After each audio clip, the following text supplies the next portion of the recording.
previous video, the discussion was on wilderness navigation, primarily from that perspective, using nature. That still works in an urbanized environment if you can find an area where there are trees or bushes that don't have any of their exposure blocked on the southern side or eastern side from buildings that are up close. As long as it's out in the open where it gets full exposure from the sun most of the day, then it's still going to hold true that the southern side of that tree is going to be more lush and full than the northern side. If it has any of exposure blocked by the sun, if it only gets, more of exposure from like 11 to 1, then it's going to be hard to say really. It's not going to be quite as obvious. Usually there'll still be, no matter what, more foliage on the southern side, as long as it gets sun at all, because the north never gets any sun, any direct sunlight, but it could get reflected light off the glass if there's glass windows around, so that can change things. But mostly what we're going into is road maps and that side of city navigation more so than land navigation. So stick around for a few minutes and we'll discuss things from this perspective.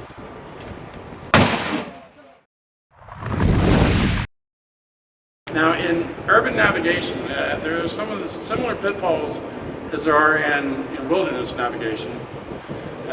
In the wilds, out bushwhacking, there are box canyons, there are ravines, there are a lot of different things that can keep you from being able to, make it further in your progress, and then you have to backtrack and go through, a different direction. In the city, instead of box canyons, we have blind alleys where you run into an alley and there is no outlet at the other end. And we have one-way streets where if you try to turn up that street to escape something, whether it's, tornado, hurricane, urban unrest, civil unrest, war, whatever, you can find yourself going upstream against all 4 lanes of oncoming traffic coming at you, and you may be able to get up onto the sidewalk and get away from it, but it would be better if you know where the one-way streets are. And that's the point of city maps, because with city maps, you have an image on one side, grid coordinates is numbered and then lettered on the other perimeter. And then on the other page, active, there are corresponding road names with the grid coordinates, like C12, for instance, would be whatever street is at C12. And that's the sort of thing. And you can see the wind blowing its around, which is one of the reasons why people love Google Maps and they dislike real maps.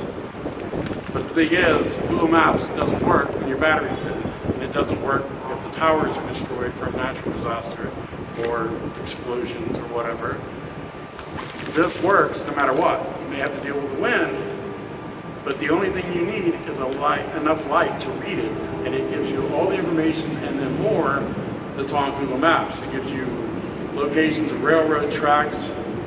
It gives you can at a glance see if the street goes through an area, or if it's a dead end street. You can look at that. You don't need a grid. You just find out where you are and follow the streets out and see which way they go, and then run that way. So that's what this particular video is about on urban navigation, to be able to escape the path of dangerous things like mobs or gangs or an enemy, oncoming weather, whatever. Just knowing your environment or knowing how to read about your environment can save you and can save your life. It can save you a lot of trouble, save you a lot of stress. So knowing how to read a map is good. I'll get this back in the studio, and I will, under less windy conditions, show you exactly what I'm talking about with the grid coordinates. For now, we're out here in the field, and as you can hear the noise, things are a little strange around the city. There's always a lot of noises. So But we'll get more. I'll get back to the studio and I'll get the maps back out and I'll be able to do more close-ups of the maps and better lighting.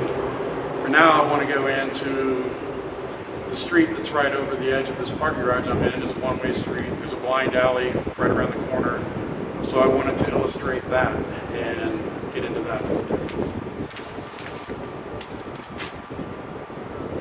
The reason I want to get into the blind alley part is something happened in one back in 1982 when I was 17 and living on the streets and running from some problems on the street. There was a local street gang and I wasn't with that and they didn't like me much, so they were going to teach me a lesson and I had to run, and I ran down a blind alley, and in that alley I had to use my knife, which was a pilot survival knife at that time, in chisel fashion to chisel a chair leg that I found in the alley and use it as a baton to chisel off a log house, chisel the wood up and around it so that I could buzz through it and escape the situation. One of the reasons why all the knives I carry in urbanized environments have texture on the pommels or a pointing pommel to catch the baton to keep it from glancing off and hitting me.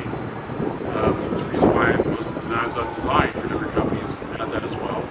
It was a pretty interesting moment for me, so it's kind of had a long-term effect on how I think. But we're going to go into that, the blind alley, in just a minute. We're going to go into one so you see what I'm talking about. So just stick around for a minute. Let me readjust some things and we'll talk more about it. This is the intersection of Cherry Street and 7th Street. Same city I've been in through this whole series. It's the biggest city near where I live. And as you can see, Cherry Street is a two-way street, but 7th Street is not. 7th Street is a one-way street. And it's like that through this entire part of the city. Every other street is a one-way street. And Cherry Street travels west, and the next street, 6th Street, travels east. And down the next street past 7th is 8th, and it travels east as well. 5th travels west, just like 7th Street. And knowing that at a time of civil unrest or natural disaster or war or whatever, if things are suddenly happening, all of a sudden, and you have to get to a different location quickly, knowing which streets are one ways can not only keep you from being stuck and not being able to make further progress, but can also help you avoid other people being angry at you when they're trying to make progress to get out of the way as well. So knowing your area is a good thing is a good skill to have. It's actually a skill set of knowing where you are, where you could be if you walk 2 blocks over, et cetera, et cetera.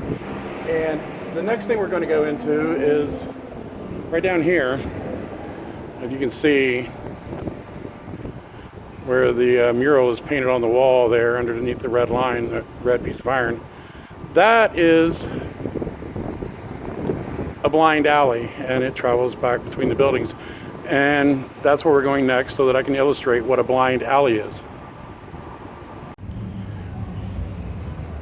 Now this is the blind alley I was talking about. Now this one in particular is not a truly blind alley. There is one little section of it that you can turn out of and go through that doesn't lock up at night. It's an opening that goes all the way from the alley across to the street, Cherry Street next, through the buildings.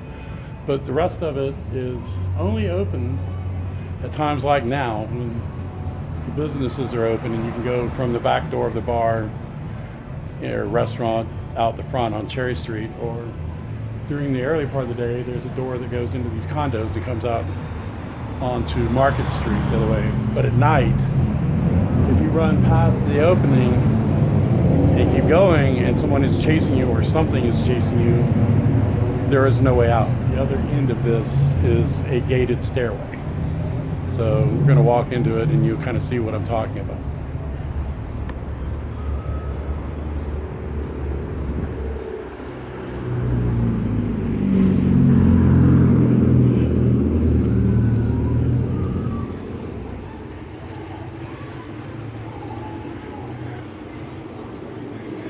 right now, with it being Saturday night, the bars are open, and so there's patrons out here and live music in the venue.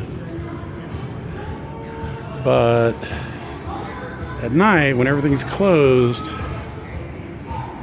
the other end is a gated stairway that goes up. It's a fire escape. It's a one-way. Unless you live there, you cannot open that gate. So if you run past this little section that you really can't see right here,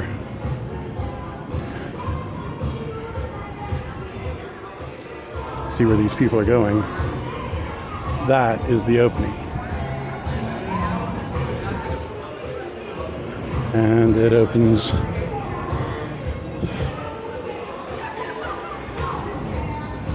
onto Cherry Street. But if you were running and ran past it,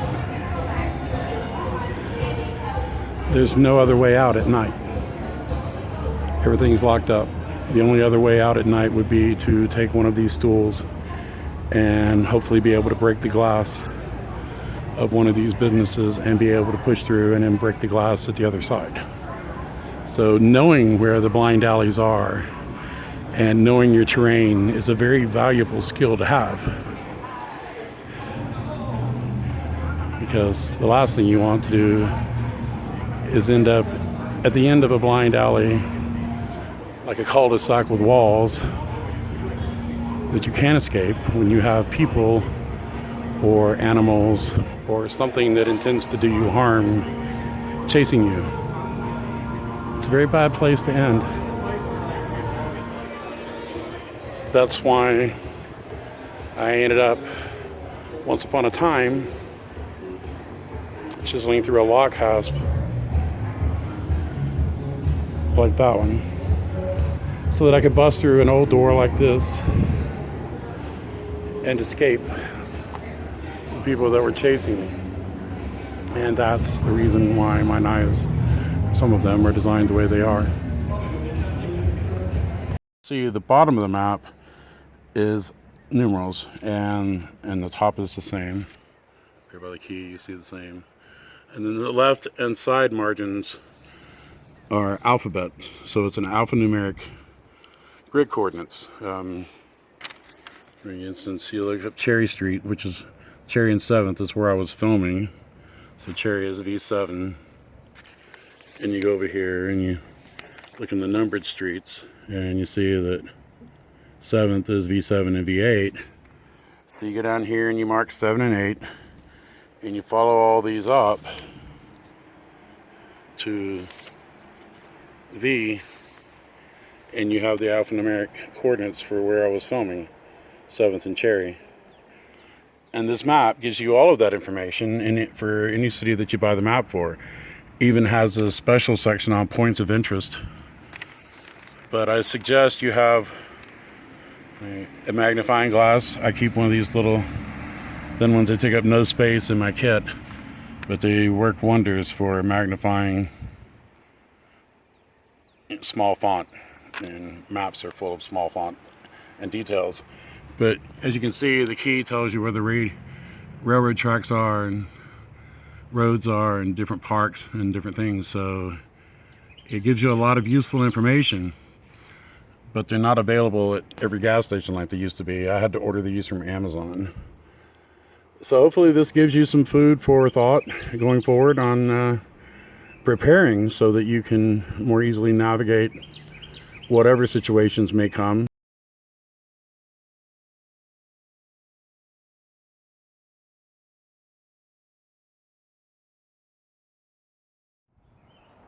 One thing I had forgotten to mention is the notebook, and one of the reasons I keep it on handy is actually because of maps, because they're so unwieldy to get out and unfold and read every time you want to find a new direction. So I would find my coordinates where I was at, find the coordinates of where I'm trying to go, and then I would take the notebook and I would write down the names of the streets where I was to turn, how many blocks, and all of that.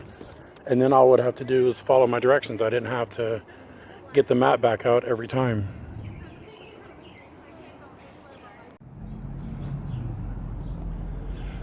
I hope that helps you have some understanding of urban navigation. It's a little different than wilderness navigation, but it's very similar. It has a lot of similar characteristics and a lot of crossover. And I hope that gives you some food for thought on how you might can plan for things if you live in one of the areas that's prone to natural disasters or urban unrest or any of that, because it doesn't have to be an all-out war or riots or any of that. It could just be dealing with looters after a tornado. I mean, just look at the videos from Katrina. You can see what that's like. But hopefully this helps, and I hope you stop in next time for the next video. And till then, be blessed, and you have a nice day, and we'll see you on the next one.